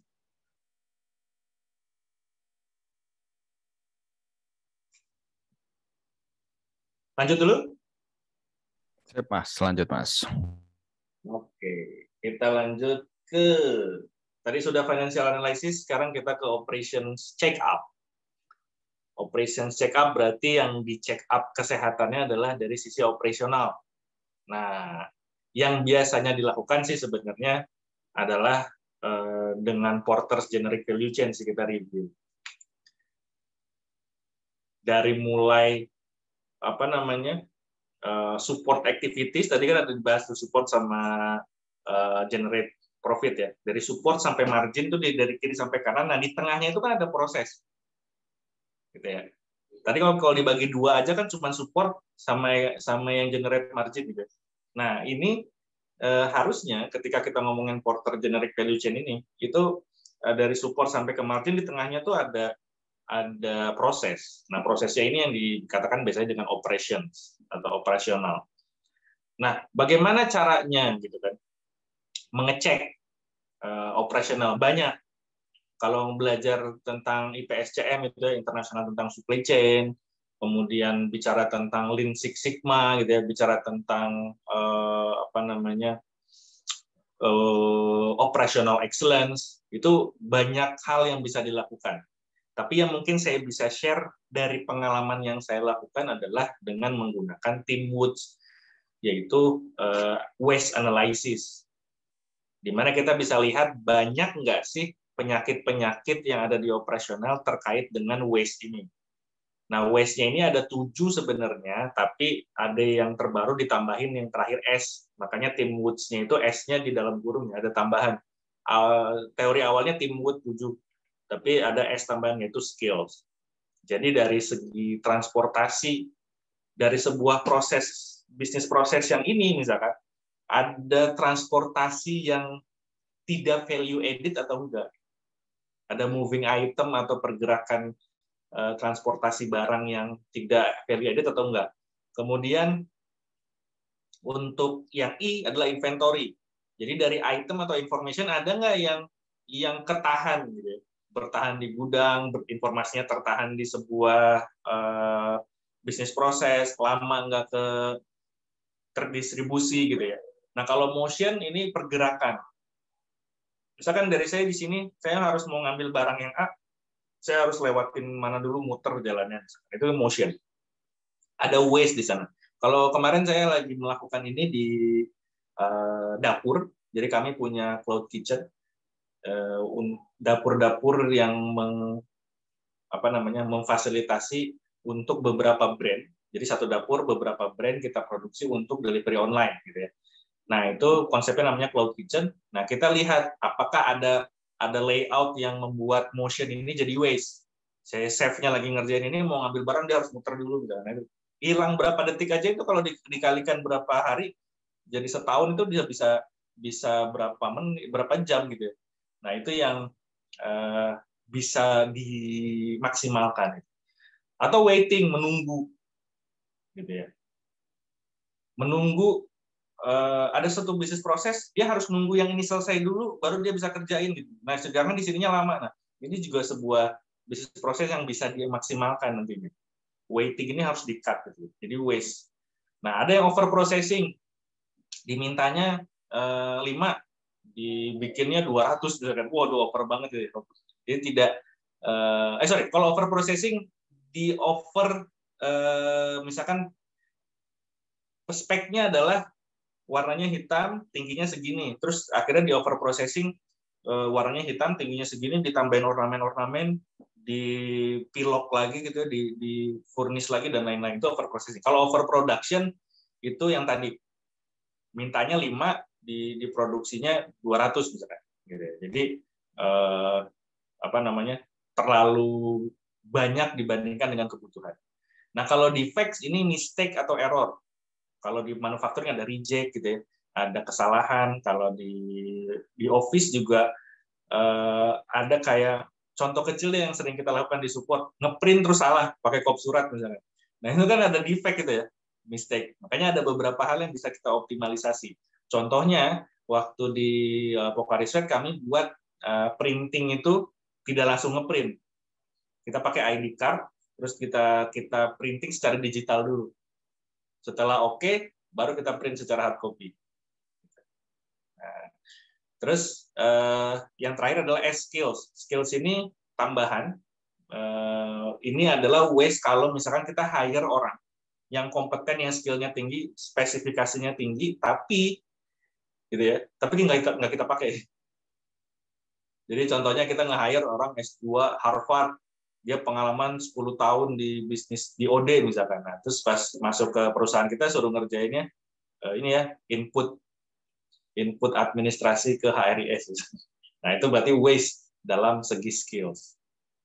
Nah, ini juga harus diperhatikan nih, sering banget terjadi. Karena banyak ya user ketika dimintain sama rekrutmen atau talent acquisition, mana speknya, spek yang dia sampaikan wah tinggi banget ekspektasinya, tapi pas di lapangan kerjanya di bawah. Sedangkan untuk mendapatkan spek itu biasanya butuh biaya yang tinggi karena market price-nya itu kan ada terbentuk ya. Misalkan kita bilang ini harus minimal S2 nih. Ya, orang-orang S2 juga ada ekspektasinya nggak mungkin gajinya sama kayak yang lulusan SMA gitu. Sedangkan pas sudah kerja ternyata ngerjain pekerjaan yang sebenarnya bisa dikerjain sama lulusan SMA. Nah, jadi ada waste di skill. Nah, ini juga perlu diperhatikan. Itulah sisi dari operation. Contoh format Excel-nya di Teamwood seperti ini ya. Jadi misalkan saya mau masuk di proses area mana? Misalkan di proses area produksi misalkan. Oke. Kita lihat waste-nya dari 7 waste tadi atau 8 tambah skill. Definisinya apa kalau transport? Potensialnya apa? Contoh ya, transport. Definisinya apa? Adanya waktu yang terbuang, resources atau biaya atau pergerakan yang tidak dibutuhkan dari produk atau material. Nah, potensialnya apa nih? Nah, material mungkin dipindah-pindahin beberapa kali tanpa adanya value adding. Terus work in progress, WIP itu work in progress ya. Work in progress itu bahan setengah jadi, itu bergerak dari satu workstation ke gudang, terus ke workstation lagi. Misalkan. Itu potential waste. Ternyata hasil observation-nya dan di checklist-nya sudah teroptimalisasi dan tidak ada movement yang tidak perlu. Berarti waste level-nya dia low. Gitu ya. Terus contoh yang high gimana nih? Contoh yang high, waiting. Ternyata di dalam observasi salah satu feedball system itu down dan nggak bisa bergerak produksinya, sehingga harus menunggu itu dibenerin dulu, baru bisa produksi lagi. Nah itu berarti high waste-nya. Berarti apa yang harus diimprove? Maintenance plan-nya dari feedball itu kayak gimana? Maka improvement ada di tim engineering. Nah, ini contoh ya. Contoh yang sudah dilakukan. Ada pertanyaan dulu. Sebelum kita diskusi. Ini ada pertanyaan nih Mas Dinda. Dari Francis nih. Boleh di-sharingkan bagaimana memasifkan gerakan Lean ini? Waduh, nih. Tentang Lean, Mas. Kalau ini saya minta izin Mas Erdo nih yang jawab. Karena udah kan ini biasanya teman-teman aku dulu dapat exposure lean manufacturing itu waktu sebelum jadi HR nih Mas, waktu di manufacturing nih ada 2 pabrik, walaupun dia brandingnya agak beda ya, 2 company, tapi waste ini selalu nih mereka nih ya, kita HR bisa OD khususnya ya, bisa banyak belajar nih, apalagi yang teman-teman yang basicnya dari manufacturing pasti nggak jauh-jauh dah dengan dari lean manufacturing tadi ya, inisiatif terhadap waste prevention tadi ya, tim Woods ini gitu. Nah, kalau memasifkan ini ya memang ini salah satu change management juga ya. Ini kan behavioral kan. Jadi memang perlu waktu, terus juga perlu planning juga nih. Biasanya sih ada semacam lean coach juga ya buat jadi enabler nih buat teman-teman punya mindset eliminasi waste di sisi manapun gitu. Ya, thank you Mas Erdo. Wah, Mas Erdo udah pengalaman di manufacturing sebelumnya soalnya ya Mas Erdo. Iya, di awal-awal karir nih orang pabrik saya nih, bekas orang pabrik. Mungkin ada teman-teman juga ya yang karir path-nya mirip-mirip nih dari orang pabrik ke OD, atau mungkin di sini ada teman-teman yang non HR, non OD juga mungkin bisa sharing juga ya. Kalau ini di manufacturing kita bisa saling belajar lah. Oke. Ya, mungkin tambahan dari saya Mas Erdo. Kalau yang pengalaman saya bisa menjalankan ini adalah kita komitmen dulu yang penting ya, komitmen dari leaders. Kemudian setelah komitmen dari leaders itu terbentuk, kita buatkan skema. Jadi kayak kita buat lean agent. Jadi kita nggak cuma yang manufacturing, yang produksi dan lain-lain aja ya yang harus belajar ini gitu kan, sampai ke lini yang supporting juga. Tadi kalau dari Porter's generic value chain kan dari awal nggak cuma ngomongin ini kan, nggak cuma ngomongin dari produksi aja tuh. Dulu ada inbound, ada operation, ada procurement gitu, ada teknologi, ada IT-nya, ada HR-nya gitu ya. Nah itu sebenarnya semuanya harus ada agent-agentnya. Jadi kita memang ambil, terus kita kasih pelatihan. Kan dulu ada green belt, yellow belt, ada black belt ya. Six Sigma ya. Ya, di Six Sigma. Nah itu kita biasanya ambil 1-2 untuk jadi black belt, terus yang lainnya di green belt kan. Nah nanti dijadikan agent, kemudian kita buatkan sebuah sistem yang memang mereka harus lakukan ini. Bisa dikompetisikan, bisa dijadikan variabel benefit nantinya gitu. Misalkan dia berhasil mengefisienkan berapa, kemudian kita bisa dapatkan komisi berapa persen dari sana.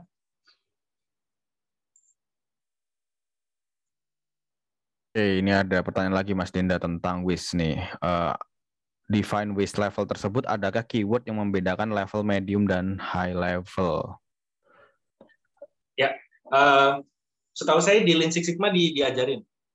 Nah, kalau waktu saya penerapan sih saya putuskan kesepakatan di komite.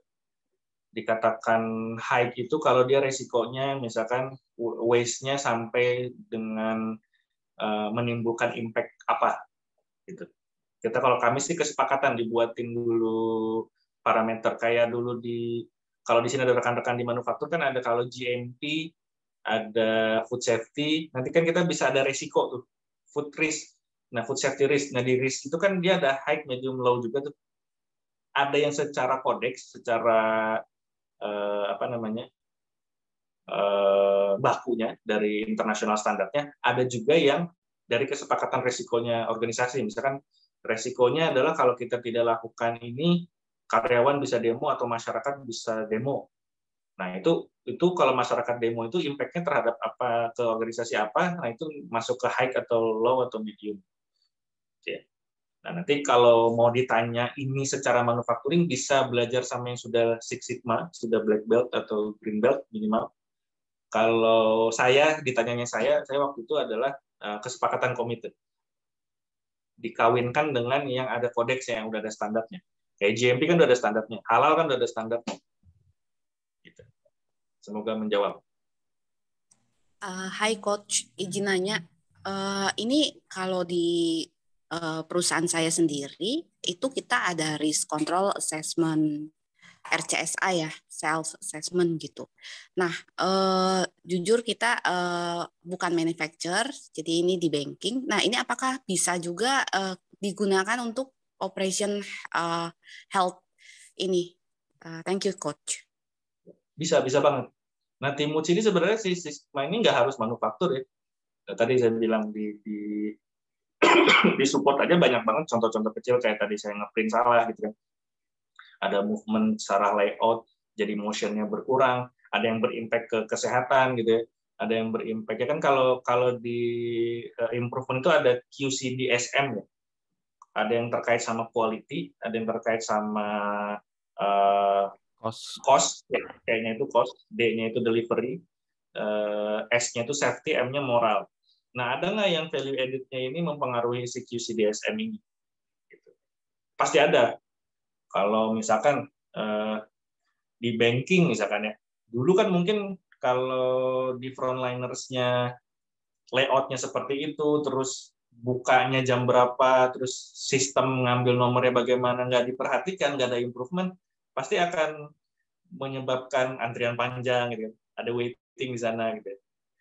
Makanya kan ada kalau sekarang Bang di awal udah di security pun udah di training kan untuk ada yang bisa dibantu mau keperluan apa, oh kesini bisa kesini, nggak harus nanti nungguin antrian dulu baru dia tes data, oh nggak bisa harus ke sana kan ngapain dia nunggu gitu. Nah, itu salah satu waste di waiting, tidak ada value added di sana.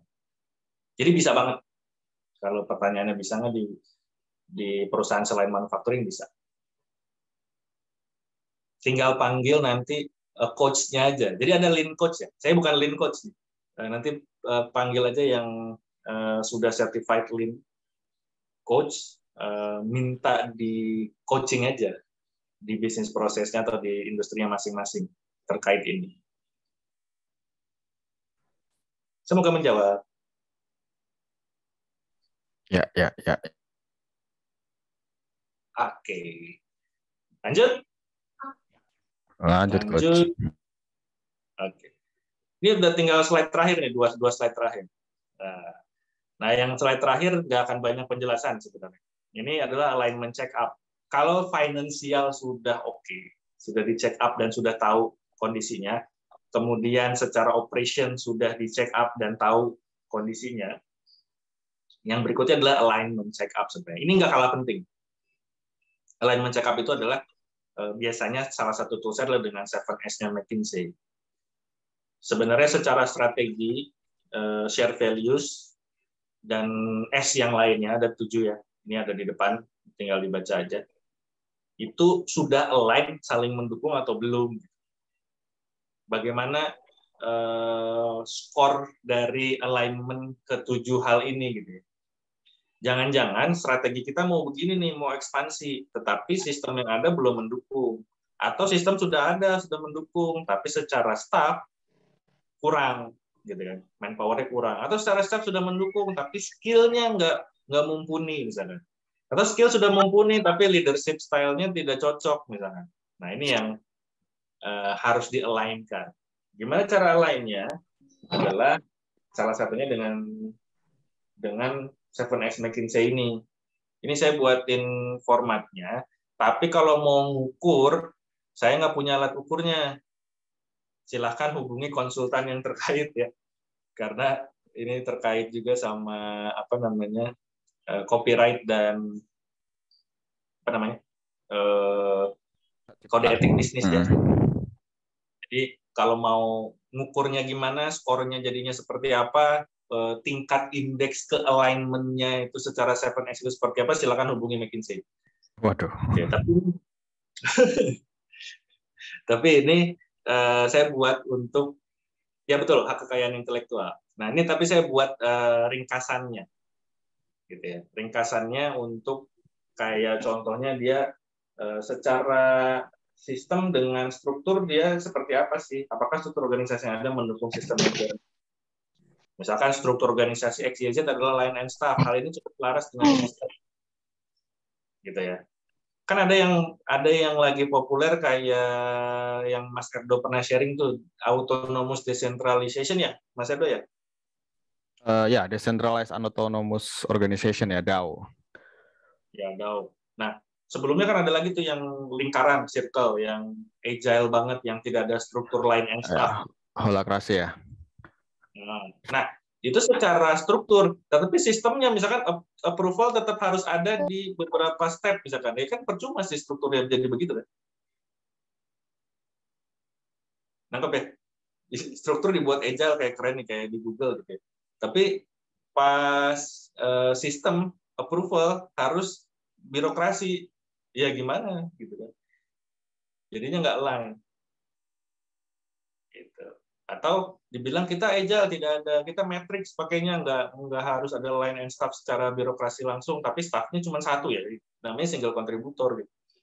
Nggak apa namanya tidak support terhadap SS yang lain. Nah, pasti di organisasi nggak ada yang ideal 100% ya skornya ya.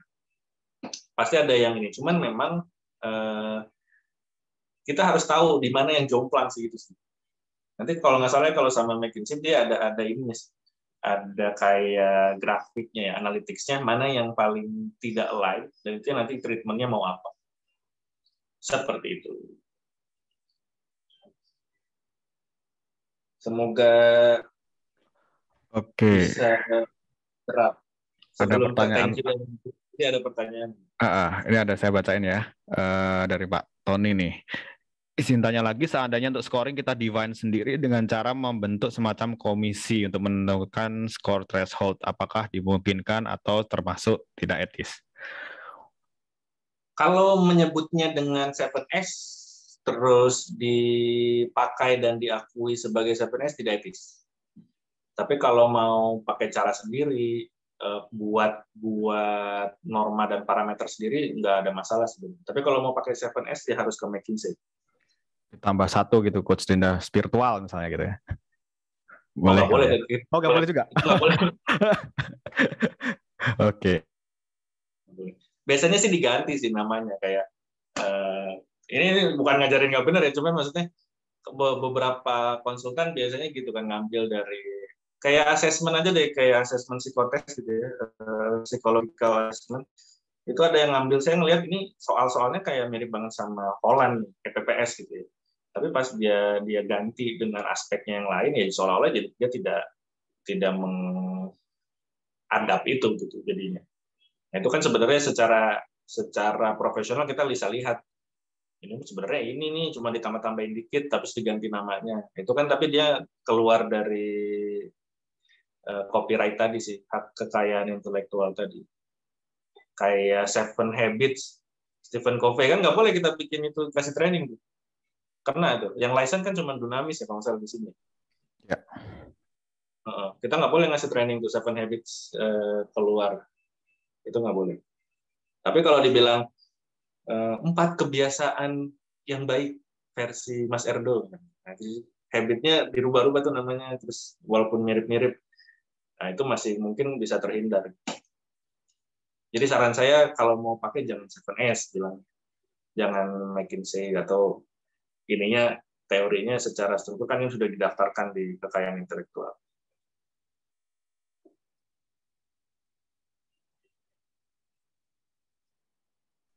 Ada lagi nih informasi, apakah ada buku-buku referensi yang terkait OH ini, Mas Denda?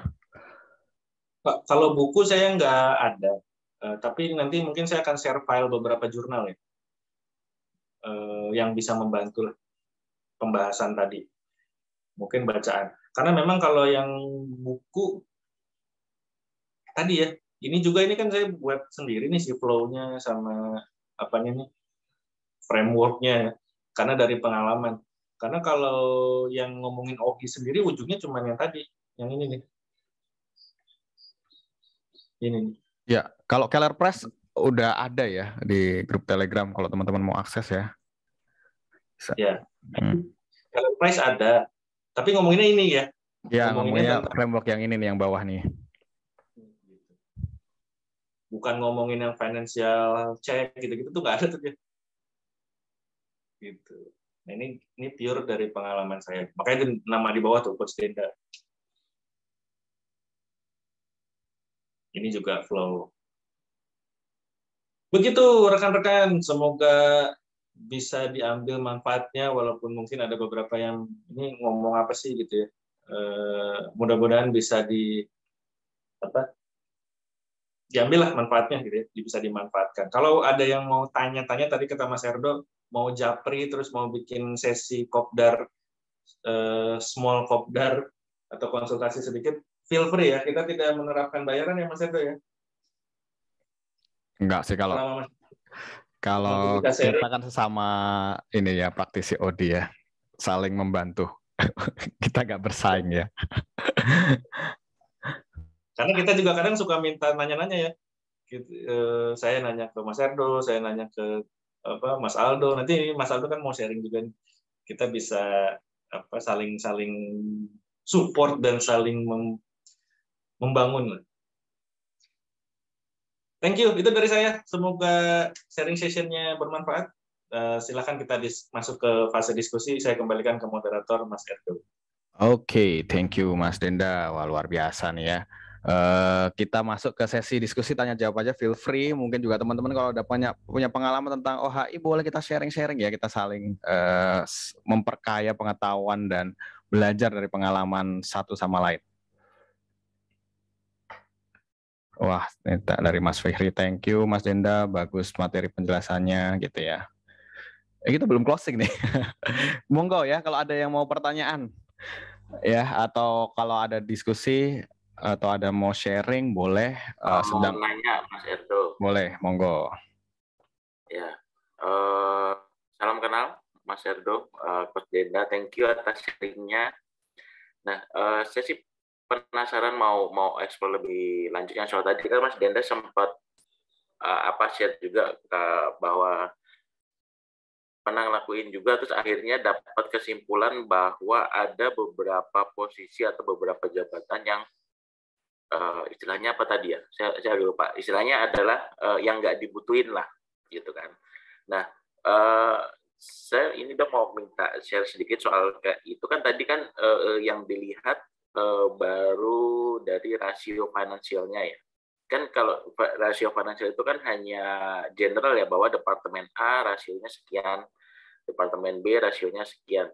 Nah, untuk kemudian mempertajam sampai dapat posisi apa yang akhirnya tidak dibutuhkan dan harus di golden second atau semacamnya, yang kemarin pernah dilakuin, gimana tuh Coach Denda? Gitu dulu deh. Thank you. Oke. Thank you, Pak. Tadi sih saya sempat singgung dikit ya. Kita nggak cuma lihat yang financial ratio, itu cuma trigger untuk melihat posisi sakitnya ada di mana nih gitu kan. Nanti setelah itu kita kawinkan dengan job evaluation, Pak. Di job evaluation itu kebetulan kemarin pakai Hey dari Convery. Ya, kita bisa lihat sebenarnya ada beberapa bisnis proses yang bertumpuk posisi jabatannya di situ. Jadi kayak misalkan dia ada senior manager, di bawahnya ada manager, di bawahnya ada asisten manager. Ketika ditanya bedanya apa nih pekerjaan manager dengan asisten manager, itu secara accountability, know-how sama problem solvingnya ternyata sama gitu ya. Nah, buat apa lalu ada gini ya? Karena dia orang lama dan sudah dinaikkan kan gitu. Biasanya ada organisasi yang memang seperti itu ya kejadiannya. Tinggal nanti kita sudah divide, ini mapping dulu ya, nggak langsung tiba-tiba ini nggak butuh ini keluar kamu gitu kan, nggak mungkin. Nah ini setelah kita mapping, maka kita lakukan rapatlah dengan top management bahwa ini ada waktu itu kejadiannya, ini pengalaman realnya adalah 90% dari fixed cost yang ada di perusahaan kami dulu gitu ya, ada di level grade supervisor up. Sedangkan waktu itu efisiensi yang diminta arahan dari headquarter adalah mengurangi headcount. Headcount secara quantity kan. Nah, terus saya bilang daripada ngurangin yang operator misalkan atau sales sekian banyak kepala, impact-nya nggak seberapa kan gitu kan. Lebih baik kita ngurangin yang benar-benar yang impact-nya besar yang si Pareto-nya ini. Jadi kayak harga satu kepala ini bisa menyelamatkan lah setelah tanda kutip ya. Saya satu kepala itu bisa 7 kepala yang di bawah. Nah, kenapa harus kita mengorbankan 7 gitu kan? Sehingga bisnis proses akan terganggu. Nah, dijabarkanlah si job evaluation itu, kemudian secara bisnis proses ini loh, ada kegendutan. Tadi Mas Aldo udah bilang tuh, ada fat-nya yang kegendutan tuh organisasi di mana. Nah, disitulah kita tentukan yang ini mau dipertahankankah? Nah, kalau mau dipertahankan kan harus lakukan apa dan harus buang yang mana kan gitu. Kalau tadi terkait adanya orang lama nih dulu jasanya segala macam, ya pilih mau dipertahankan dengan syarat misalnya. Berarti posisi yang di bawahnya yang hilang dan dia harus mau turun lagi ke bawah untuk handle beberapa bisnis proses yang sebelumnya dilempar ke bawah kan. Nangkep ya Pak? Jadi kalau tadinya kan punya layer-layer banyak ongkang-ongkang kaki tuh ya. Sorry ya, maksudnya bukan ongkang-ongkang kaki sih, kayak kalau udah jadi bos biasanya suka males lagi tuh buat jadi administrasi yang dilakukan kan. Nah dia harus mau seperti itu atau ya dianya yang pergi. Gitu. Jadi itu sih salah satu yang saya lakukan dan berhasil. Alhamdulillahnya berhasil dan to be honest salah satu yang nama yang ditulis di situ adalah nama saya sendiri. Posisi saya sendiri. Sehingga saya golden second waktu itu. Kenapa? Karena posisinya waktu itu di atas saya ada GM, saya ada di bawahnya ada senior manager, terus saya senior manager juga. Tapi saya hanya membawahi learning and organization development untuk Southeast Asia, nah yang sebelahnya untuk HCO, Human Capital Operation. Nah pertanyaannya kenapa harus ada dua-dua itu?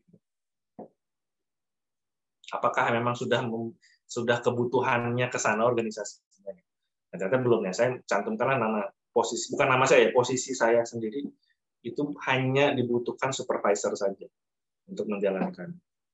Nah, secara profesional itu. Sehingga saya dapat golden second dan cabut pindah ke perusahaan lain. Begitu Pak. Jadi memang prosesnya nggak sesimpel nih, gendut nih, financial ratio-nya harus dikurangi, nggak. Memang harus ada kesepakatan. Ada nggak orang lama yang dipertahankan? Ada. Tapi tadi konsekuensinya dia harus mau lagi turun ke bawah, yang di bawahnya layarnya di layoff, bisnis proses tetap berjalan. Dan sekarang lagi growth lagi perusahaan dan sorry nih saya lagi ada anak juga. mau ikutan. Gitu. Nah, ini berarti kan beneran implementasi work from home ya begini ini memang. Ikutan belajar nih sama bapaknya, sama teman-teman yang lain juga nih.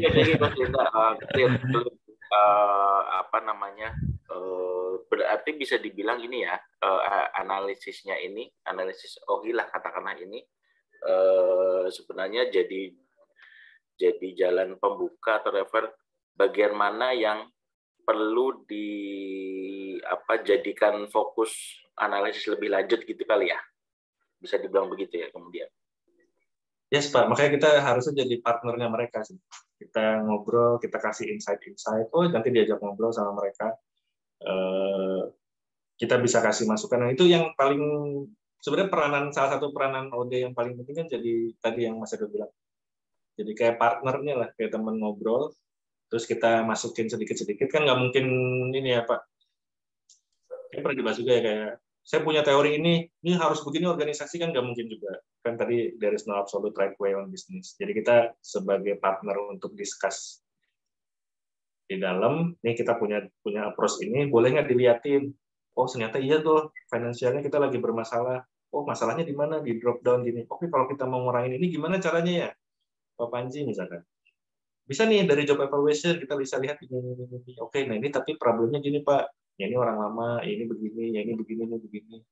Kita mau buat apa? Nah, keputusannya nggak ada yang absolut benar kan.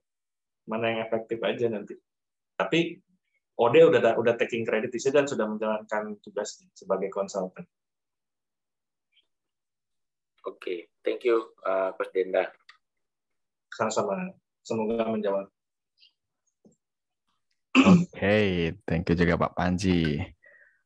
Ada lagi teman-teman, barangkali ada yang mau sharing nih, pernah melakukan. Mas Aldo tuh, Mas Aldo. Oh, aduh Mas Aldo ya tadi ya. Mas Aldo, your call. Nggak sabar nih dengerin Mas Aldo. Ya Coach, mungkin apa namanya ya kompleks lah ya. Ini apa semuanya udah dijabarin sih ya. Mungkin apa yang perlu saya sharing lagi ya. Sekarang itu mungkin saya cerita challenge-nya aja kali ya, challenge yang dihadapi gitu. Boleh. Jadi stepping yang tadi disampaikan oleh coach itu menurut saya itu align ya. Cuma tadi kurang satu ya readiness tuh. Itu mungkin next time bisa di-share juga tuh yang readiness. Saya tertarik secara komplit story-nya seperti apa.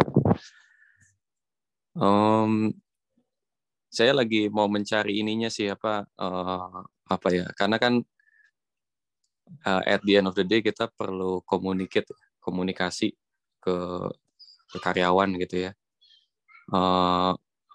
Kalau tadi teman-teman yang lain juga banyak yang bicara mengenai ya tadi ada good and second, itu kan juga key-nya kan communication ya sebetulnya. Communication gitu. Dan communication itu berangkatnya dari policy gitu. Makanya di pertanyaan saya kemarin itu pengen tahu sih sebenarnya dengan OHI itu final itu ketika dikonkretkan itu sebetulnya policy yang disampaikan itu seperti apa sih? Policy dalam manpower planning-nya, policy dalam streamlining-nya gitu ya. Tadi kalau challenge di tempat kami itu ya tadi itu sih coach, jadi yang susah dijelaskan itu adalah bisnis itu grow tapi kenapa kita harus streamline gitu. Itu yang kadang masih sulit di accept sama employees ya. Gitu. Jadi akhirnya kita ya kesepakatannya kita bilang bahwa organization streamlining itu sebagai hasil dari kita melakukan OHI. Jadi OHI ini udah kita sepakat. OHI kita sepakat bahwa oke, kita sepakat ya kalau kita mau bright future, ya artinya kita harus melakukan streamlining di beberapa fungsi, tapi kita juga balancing gitu. Jadi artinya balancing ini kita manufacturing company, tapi kita akan beyond ke situ. Beyond manufacturing company, artinya kita bisa cari revenue yang lain other than just car maker lah istilahnya ya, kalau di kami gitu.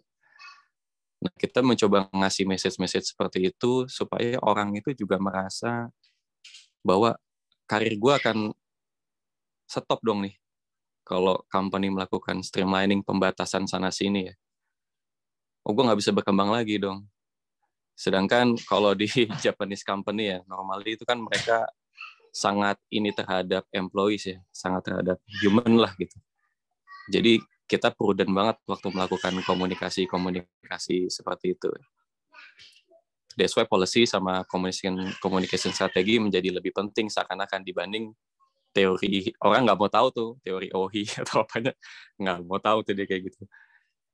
Jadi ya akhirnya kita menyampaikan bahwa ada kesempatan untuk berkembang, tapi untuk kalian bisa berkembang semua harus punya kompetensi gitu. Jadi finally key enablers-nya adalah upskilling dan reskilling. Gimana labor cost boleh tinggi, tapi outputnya, productivity-nya juga harus beyond gitu. Kalau tadi coach bilang setiap tahun naik, itu tantangan banget memang. Tapi gimana kita bisa dalam tanda kutip beat inflation dengan menaikkan productivity. Akhirnya sekarang di HR kita tuh yang lagi getolnya ya people development jadinya. Jadi people development-nya digalakin lagi, upskilling, reskilling, nambahin kompetensi-kompetensi baru supaya orang merasa balancing aja, nggak cuman streamlining organisasi. Kita juga dengan adanya job evaluation udah ngurangin banyak sekali post ya coach ya.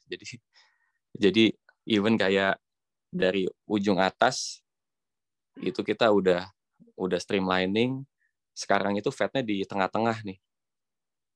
Justru yang di bagian bawah nih malah kurang di operation level. Kenapa kurang? Karena kita nahan rekrutmen gitu. Freezing the recruitment gitu. Sedangkan regeneration itu tumbuh kan, orang tahun 90-an itu terutama untuk company yang udah established dari 70 atau 80 tahun 80 sekarang kan lagi gelombang regeneration nih. Ya gelombang pensiun. Jadi ya itulah dilemanya gitu. Jadi kita harus ngisi di bawah, karena kalau operation level yang nggak diisi, innovation nggak akan berkembang, generation gap akan terus terjadi. Dan yang di level junior management akan selalu ngerjain operation kan coach ya. Jadi ya akan senantiasa sibuk dan nggak akan punya space di dalam diskusi untuk melakukan idea atau innovation gitu. Jadi gambaran gambaran kapalnya Mas Denda tadi ya, yang betul yang mendayung cuma satu orang gitu kan untuk gerakin kapal sebesar itu. Ya, kita harus balancing juga dengan IT, teknologi gitu kan, replacing headcount dengan teknologi dan sebagainya gitu. Tapi orangnya juga harus lebih jago dari teknologi yang di-replace gitu, makanya butuh development. Ya itu aja sih paling sharing dari saya coach. Thank you. Keren banget Mas Aldo insight-nya. Cerita tapi ngena banget nih ke semua aspek. Wah, tertusuk-tusuk nih kayaknya nih banyak yang pendengar di sini kayak iya. Thank you Mas Aldo. Thank you sharingnya Mas Erdo. Oke, ini udah jam 11 sesi kita. Ada lagi last call misalnya, ada yang mau ditanyakan, mau diskusi? Kalau nggak ada nanti lanjut, mungkin kita asinkronus di grup lagi lah ya, diskusi-diskusinya. Nanti kalau cukup hot kita set sesi kayak gini lagi. Ya entah lebih spesifik daripada OHI atau yang lain gitu ya topik-topiknya. Thank you buat teman-teman yang sudah menyimak ya dari awal, kemudian aktif bertanya, kemudian juga diskusi tadi, terutama Mas Denda juga nih yang sudah sharing insight-nya, pengalamannya. Semoga jadi amal jariah nih buat Mas Denda dan juga menginspirasi bagi kita semua ya. Oke, teman-teman boleh leave bagi yang ini ya, ibaratnya yang untuk sesi ini. Nanti kita akan lanjutin sama ini, ibaratnya kita mau gathering offline nih buat praktisi-praktisi OD. Nah, untuk yang teman-teman yang berminat gathering atau pengen ini, stay dulu ya. Sampai sebentar. Terima kasih semuanya. Ya, monggo kalau yang ada agenda lain gitu ya. Saya tutup untuk sesi sharing Organization Health Index-nya. Terima kasih. Semoga bermanfaat. Sehat-sehat semua. Terima kasih coach. Thank you coach. Thank you Pak Wardu. Tadi file sudah saya kirim di chat ya. Semoga di-download. Sudah di-download, coach. Tenang aja, aman.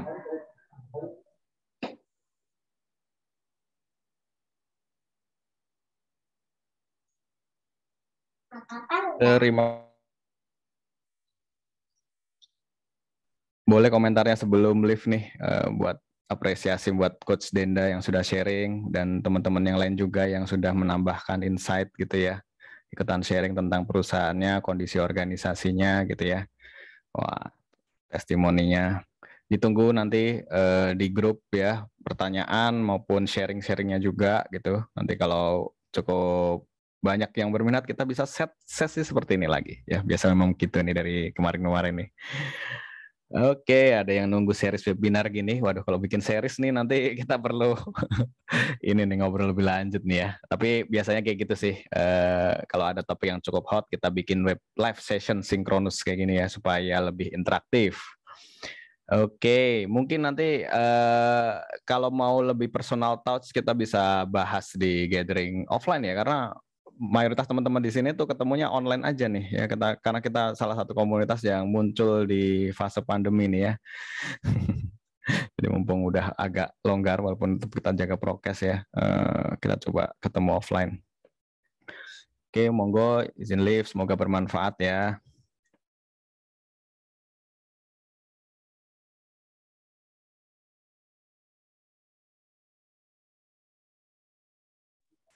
Ya, makasih Mas Erdo, makasih Mas Denda.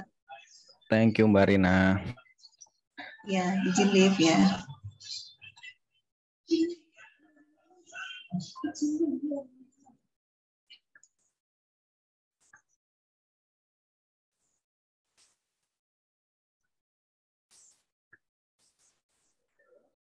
Oke.